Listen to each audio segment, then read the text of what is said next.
Hey everybody, IcyCat here.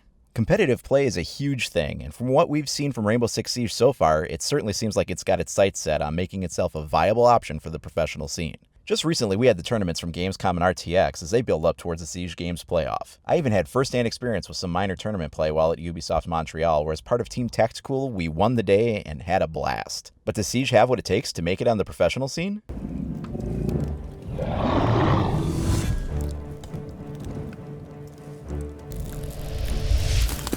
The Gamescom tournament was a huge event and was obviously set up as a professional tournament with official involvement with ESL.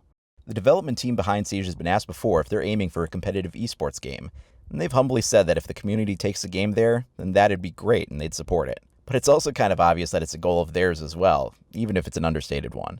They've certainly developed some interesting dynamics for competitive play.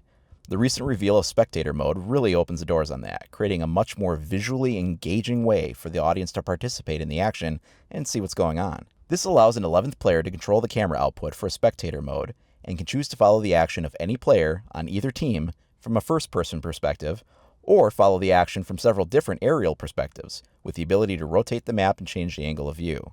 Teams are clearly marked by colors with orange and blue, and objectives are marked in yellow. Any player that's being followed will display a kind of record sheet that displays which operator they are, the player name, and the details of the loadout they're using all at a single glance. Initially, Spectator mode will be available at launch on PC only, but should be available as well for consoles further down the road.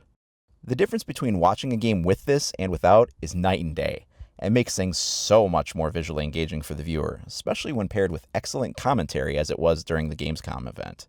The strategy that comes into play when choosing operators is another huge element.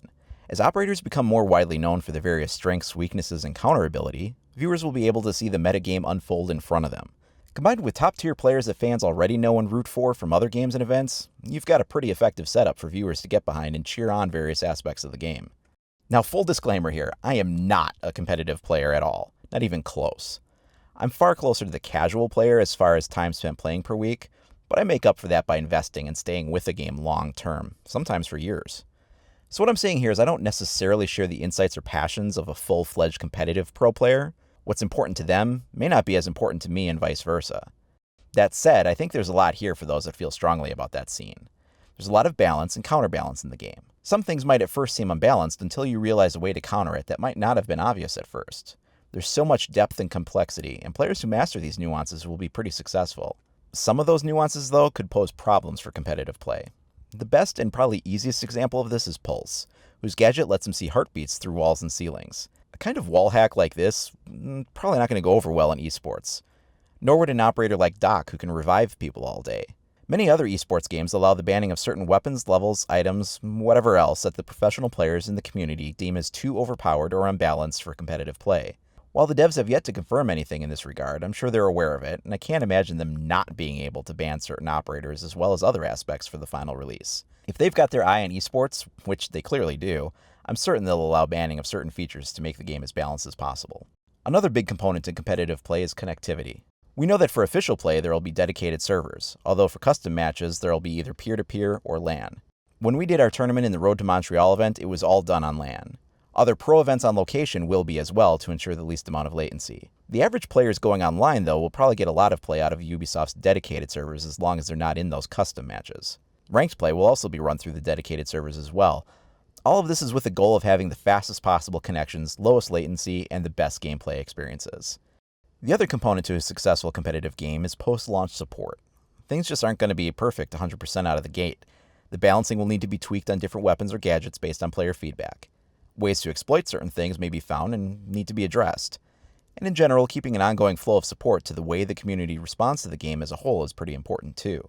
Any game that fails to do this won't be able to keep a good competitive scene going, because anything that's broken or unfair or overpowered won't be addressed and will continue to remain as such. Ubisoft has already stated that they will be supporting this game extensively post-launch, and I've seen and heard what some of that outline of support looks like. I'm not at liberty to talk about most of it, but when they say they have meaningful support for the game and the community planned for the long term, they really do mean it. The infrastructure is already being worked on now. They're going to be around for the long haul. Like I said, I'm not a competitive player myself, but as I understand it, you need a game with the ability to be fair and balanced, a way to keep viewers engaged and excited while watching professional play, good connectivity with low latency, and extensive post-launch support. It seems like Siege will have all of those bases covered. Of course, it doesn't really matter how many of the ingredients they add to the pot. None of it's going to matter if the people don't like the final product. That's what we'll have to wait and see. Will it be adopted by the community as a viable esport? Will the desire for the competitive play be there as much as they hope it'll be? What do you think?